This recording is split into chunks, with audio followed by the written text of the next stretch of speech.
Todo leitor fica num tipo de limbo entre querer ou não que o seu livro seja adaptado pra filme. A gente sempre fica com aquelas questões na cabeça de tipo, nossa, será que vai ficar legal? Será que aquela cena vai aparecer? Será que vai ficar nada a ver e eles vão fazer uma série ou um filme que não tem nada a ver com o livro? Ou será que vai ser um negócio muito incrível e, nossa, eu vou conseguir ver aquela cena que eu imaginei e, meu Deus, meu livro Conforto vai ficar conhecido? Por exemplo, toda criança que começou a se apaixonar por literatura lá pelos seus 12, 13 anos teve seu momento chamado Jogos Vorazes. A famosa série de livros infanto-juvenis que zero deveria ser infanto-juvenil. Nessa série, crianças são jogadas em uma arena para lutarem até a morte e sobra um único vitorioso, tudo isso enquanto é televisionado pela capital, o grande governo sádico aqui desse universo. And so it was decreed that each year the various districts of Panem would offer up in tribute one young man and woman to fight to the death in a pageant of honor, courage and sacrifice.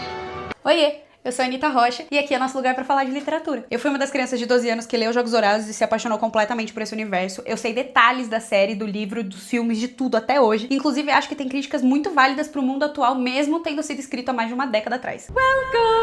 Welcome, welcome, welcome. Happy Hunger Games. And may the odds be ever in your favor.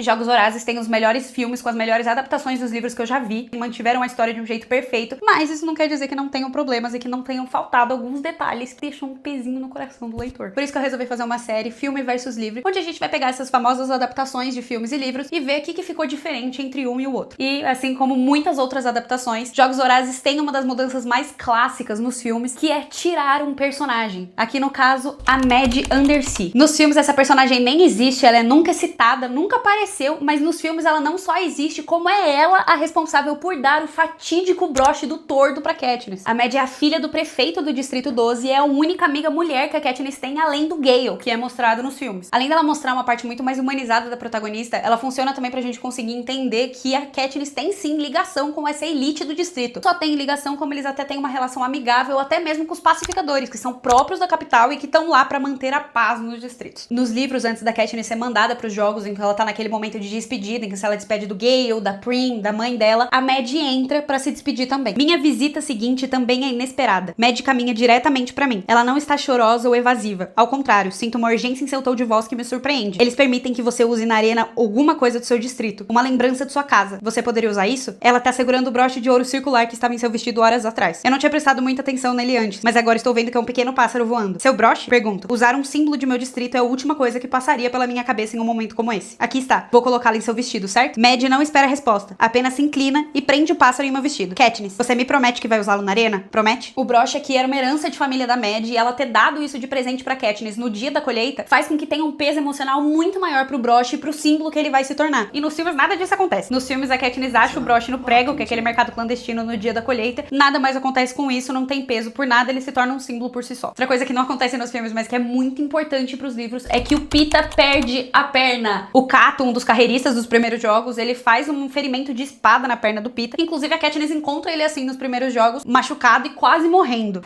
What was it? The sword. It's bad, huh? It's gonna be fine. Nos filmes, o remédio fornecido pela capital que a Katniss vai resgatar pra ele é basicamente milagroso, conserta tudo e ele sai andando como se nada tivesse acontecido. Mas nos livros isso é completamente diferente. Ele tava com uma infecção muito forte que nem mesmo os remédios da capital conseguiram curar. Então quando ele sai dos jogos, ele passa por uma série de procedimentos e cirurgias e mesmo assim ele perde a perna. Ele tem que ter a perna amputada e ela é substituída por uma prótese. Inclusive essa prótese vai impactar muito no desempenho dele nos jogos do segundo livro. Igual você impactando meu desempenho nesse canal agora, parando pra se inscrever e dar um like rapidinho, vai. Nos livros, quando eles estão na cena pós-jogos, naquela entrevista ao vivo pra capital com o César, acontece a seguinte cena. Pra César, esse é o momento natural para engatar a conversa com todas as formas de ferimentos que fomos vítimas na arena. Queimaduras, ferroadas e perfurações as mais diversas. Mas só esqueço que estou em frente às câmeras quando o assunto para de ser as bestas. E quando o César pergunta a Pita como sua nova perna está funcionando. Nova perna? Eu não consigo evitar levantar a barra da calça de Pita. Não, sussurro, tocando o equipamento de metal de plástico que substituía a carne. Ninguém contou para você? Pergunta César delicadamente. Balanço a cabeça. Eu não tive oportunidade de diz Peeta, dando ligeiramente de ombro. É minha culpa, porque eu usei aquele torniquete. Sim, é sua culpa eu estar vivo,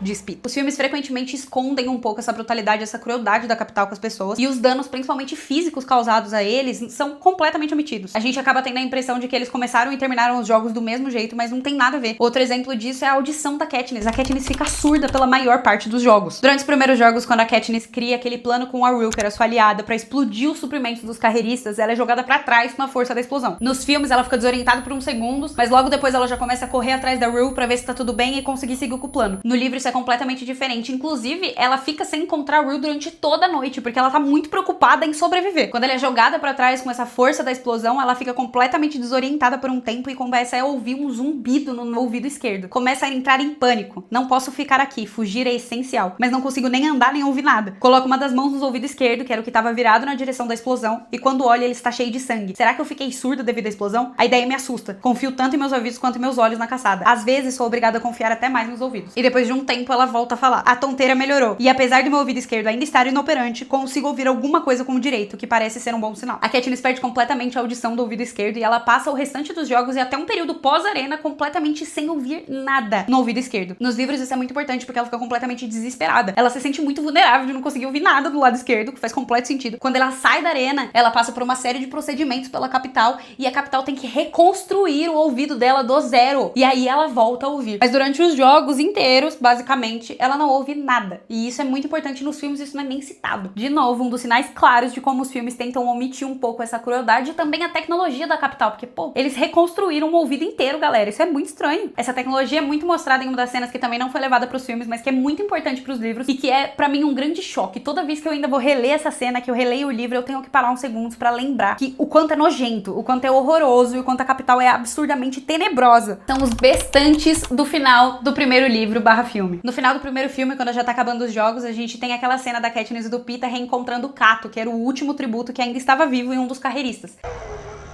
What was that? It's the finale. E aí a gente tem aquela cena tenebrosa deles correndo, dos bestantes atrás deles, eles achando que vão morrer. E aí eles sobem naquela estrutura de metal que era cornucópia. E aí fica naquele negócio e no filme é basicamente isso. Inclusive são os bestantes que matam o Cato depois da Katniss soltar uma flecha na mão dele. We both go down and you'd win. Go on. Anyway.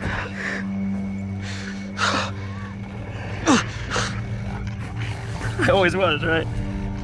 No filme não é citado nada específico sobre as bestas, na verdade elas só passam como mais uma coisa da tecnologia da capital, mas nos livros isso é absurdamente mais cruel. É completamente desumano, porque nos livros as bestas são feitas com pedaços dos corpos dos tributos que morreram durante os jogos. Inclusive os olhos das bestas são os olhos dos tributos. E a Katniss não só percebe isso, como ela reconhece alguns dos tributos, inclusive a própria Rue, gente, meu Deus. Eu lembro que quando eu li eu fiquei meio desesperado, eu até parei pra chorar um pouquinho. Então uma delas, uma besta de tamanho razoável, com um pelo sedoso, louro e ondulado, dá um impulso e sobe no chifre. Suas pernas traseiras devem ser incrivelmente poderosas, porque aterrissam poucos passos abaixo de nós. Seus lábios rosados franzidos num rosnado. Por um instante ela fica parada lá. E nesse momento eu percebo que mais me havia desconcertada em relação às bestas. Os olhos verdes que brilham pra mim não são iguais a de nenhum cão ou lobo, ou qualquer outro animal canino que eu jamais tenha visto. Eles são eminentemente humanos. Estou quase registrando a revelação quando reparo o colar com o número 1 adornado com joias. E todo o horror me atinge com um raio. O cabelo louro, os olhos verdes, o número é Glimmer. Minha cabeça vai de um lado a outro à medida que examino o bando, captando os diversos tamanhos e cores. O menor com a pelagem vermelha e olhos cor de âmbar, cara de raposa. E lá, o cabelo grisalho e os olhos castanhos do garoto do Distrito 9 que morreu enquanto lutávamos pela mochila. E o pior, a menor besta de todas, com uma pelagem escura e brilhante, imensos olhos castanhos e um colar onde está escrito 11 em palha trançada. Dentes cerrados destilando ódio.